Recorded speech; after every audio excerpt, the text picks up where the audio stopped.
जो अन्य धर्म है उनके साथ हमने कभी अन्याय नहीं करा है, ना हमने उनको कभी तकलीफ दी है। जैसे मालवनी जैसे कुछ एरियाज़ में जो बहुसंख्यक हिंदू समाज है उसको ही प्रताड़ित किया जाता है। बनाने का प्रयास किया कि हम उनके मस्जिदों के सामने से जब हमारी शोभा यात्रा गुजरे, लाउड स्पीकर ना चलाए या कोई आरती या कोई गीत नहीं गाए या कोई नारे नहीं लगाए। में चप्पे चप्पे पे एक मस्जिद है, तो क्या हम हमारी शोभा यात्रा में या हमारे प्रोसेशन में हमारे रिचुअल्स परफॉर्म करने के टाइम में हम रोक दें?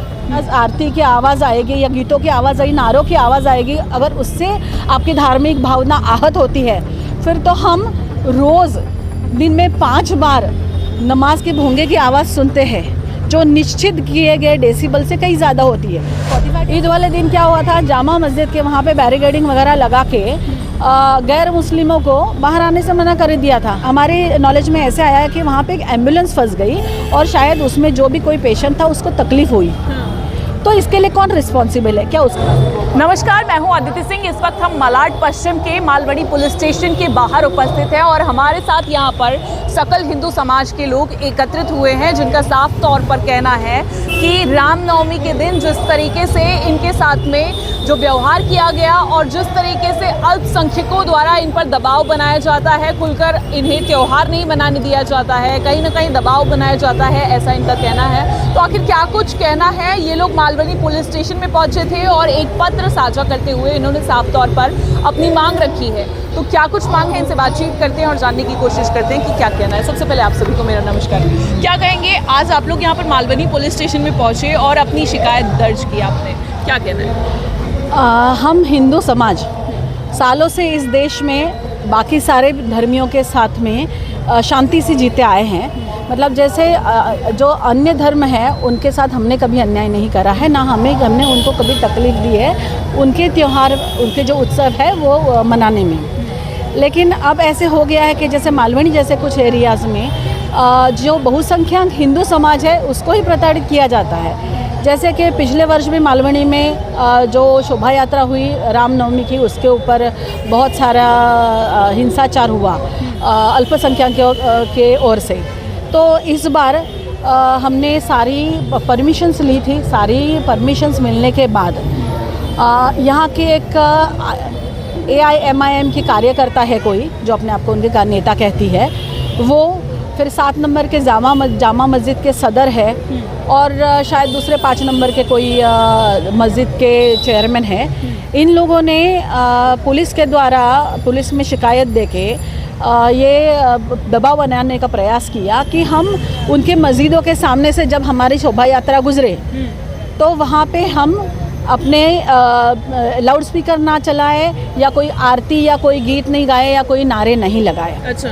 अच्छा, अब हमने जब परमिशन ली है और हम सार्वजनिक रास्ते पे हम अगर कुछ भी शोभा यात्रा करते हैं किसी को तकलीफ दिए बिना, तो ये ऐसी मांग करना तो पहले तो नाजायज़ है। निश्चित तौर पर पुलिस अधिकारी ने कुछ सोचकर ही परमिशन दी होगी। जी बिल्कुल दी है।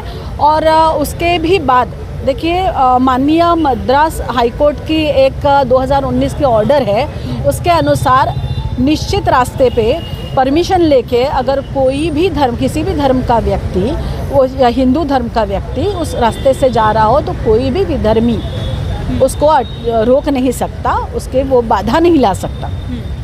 तो उसके अनुसार ये हर एक व्यक्ति का अधिकार है। और अब ऐसे हो गया कि मालवनी में चप्पे चप्पे पे एक मस्जिद है, तो क्या हम हमारी शोभा यात्रा में या हमारे प्रोसेशन में हमारे रिचुअल्स परफॉर्म करने के टाइम में हम रोक दें? तो ये संविधान ने हमको अधिकार दिया है कि सार्वजनिक रास्ते पे हम हमारे परमिशन जिस हिसाब से है उस हिसाब से हम बिहेव करें, हम हमारे रिलीजियस प्रैक्टिसेस परफॉर्म करें। ये हमारा संवैधानिक अधिकार है। ये अधिकार को कोई रोक नहीं सकता हमें परफॉर्म करने से। अगर ये लोग ऐसा चाहते हैं कि हम पुलिस की सहायता लेके हमारे अधिकार को हम परफॉर्म ना करें, तो इसका मतलब ये है कि ये स्वयं को संविधान के ऊपर समझते हैं। तो मतलब ये देश संविधान से चलेगा कि इनकी दादागिरी से चलेगा, तो हम ये नहीं चाहते। अच्छा, क्योंकि हमारे लाउड स्पीकर ज़्यादा चलते हैं, हमारे आवाज़, आरती की आवाज़ आएगी या गीतों की आवाज़ आएगी, नारों की आवाज़ आएगी, अगर उससे आपकी धार्मिक भावना आहत होती है, फिर तो हम रोज़ दिन में 5 बार नमाज के भोंगे की आवाज़ सुनते हैं जो निश्चित किए गए डेसिबल से कहीं ज़्यादा होती है, 45 डेसिबल होना चाहिए, वो 150 डेसिबल तक ये लोग बजाते हैं, तो फिर तो हर रोज़ दिन में 5 बार हमारी धार्मिक भावना आहत होती है। मस्जिद उसे कहते हैं ना ला इलाहा इल्लल्लाह, मतलब अल्लाह से बड़ा कोई, अल्लाह के सिवा कोई भगवान नहीं है। क्या वो सुन के मेरी भावना आहत नहीं होगी? निश्चित ही होगी। पर लेकिन हम वो चीज़ इसलिए सहते हैं क्योंकि हम नहीं चाहते कि कोई धार्मिक कोई ये हो, हिंसा बढ़े या लोगों में भावनाएं गलत हो, ऐसा हम नहीं चाहते, इसलिए हम लोग ये सब करते हैं। पर इसका मतलब ऐसे जिन्होंने ये मांग की कि उनके मस्जिदों के सामने से ये हम लाउड स्पीकर ना बजाए या हम हमारी आरती ना गाए या नारे ना लगाए, उनसे यह स्पष्टीकरण मांगा जाए कि किस अधिनियम के किस सेक्शन के तहत उन्होंने ये मांग की है। और ये मांग करना ही एक्चुअली गैर कानूनी है, और लेकिन फिर भी अगर उनकी ऐसी मांग है तो वो बताए कि ये किस नियम के तहत, किसी अधिनियम के तहत उन्होंने ये मांग की है। अगर ये किसी अधिनियम में नहीं है तो उनमें कार्रवाई की जाए। और जो मस्जिदों में ये इतने निश्चित डेसिबल से ज़्यादा की आवाज़ से जो भोंगे चलाए जाते हैं उनके ऊपर कार्रवाई होनी चाहिए नियम के अनुसार। वो नहीं हो रही है, मैंने आज तक तो नहीं सुना कि हो रही है, लेकिन आगे से वो हो जाए, और ये हमारे डिमांड है। क्या लगता है होगी कार्रवाई? देखिए वो करनी चाहिए, उनको होगी या नहीं होगी ये मैं नहीं बोलना चाहती, क्योंकि मेरी ये अपेक्षा है कि पुलिस सहयोग करेगी। बहुत सारे काम करते हैं हम पुलिस के सहयोग से करते हैं, तो मैं किसी चीज़ में ब्लेम गेम नहीं करना चाहते।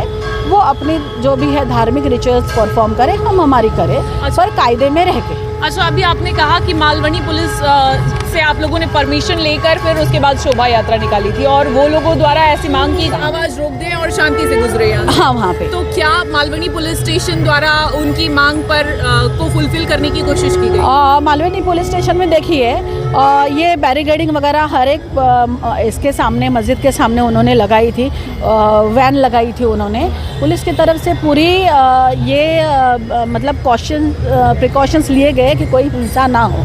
लेकिन देखिए ना, अब ऐसा है कि हर एक दुकान बंद हो गई थी, सबको आना जाना बंद कर दिया था। हाँ, कोई हिंसाचार नहीं हुआ, बड़े शांतिपूर्ण तरीके से ये शोभा यात्रा हुई। लेकिन इसके पहले भी देखिए आप 11 तारीख को ये थी ईद थी। ईद वाले दिन क्या हुआ था, जामा मस्जिद के वहाँ पे बैरिकेडिंग वगैरह लगा के गैर मुस्लिमों को बाहर आने से मना कर दिया था। मतलब वो 3.5-4 घंटे में अगर गैर मुस्लिम है वो उस एरिया से बाहर नहीं आ सकता। तो हमारे नॉलेज में ऐसे आया है कि वहाँ पे एक एम्बुलेंस फंस गई और शायद उसमें जो भी कोई पेशेंट था उसको तकलीफ़ हुई। तो इसके लिए कौन रिस्पॉन्सिबल है? क्या उसके ऊपर कार्रवाई नहीं होनी चाहिए? हम हिंदू हैं, हम किसी की आस्था पे चोट नहीं पहुँचाते। अगर वहाँ पे बैरिकेडिंग नहीं लगती तो भी कोई भी हिंदू हिंसाचार वहाँ पे नहीं करता, ना आज तक कभी किया है, ये रिकॉर्ड है। तो फिर भी ये क्यों? तो ये जो इनको तकलीफ़ है, लोग काम पे नहीं जा सके, कोई पेशेंट को हॉस्पिटल में पहुंचाने में लेट हो गया, अगर समझ लिए उसके साथ कुछ होता होता, दिनचर्या का एक बड़ा हिस्सा है। तो वो इस तरीके के तो उनको नहीं बिहेव करना चाहिए। लोगों को काम करने से या एक हिस्से को ही रोक देना वो सही बात नहीं है। तो इसके ऊपर भी जो भी रिस्पॉन्सिबल है उनके ऊपर कार्रवाई होनी चाहिए। और अभी देखिए ना, मतलब प्रोसेशन जाएगा, मालवनी के हर 500 मीटर पे एक मस्जिद है।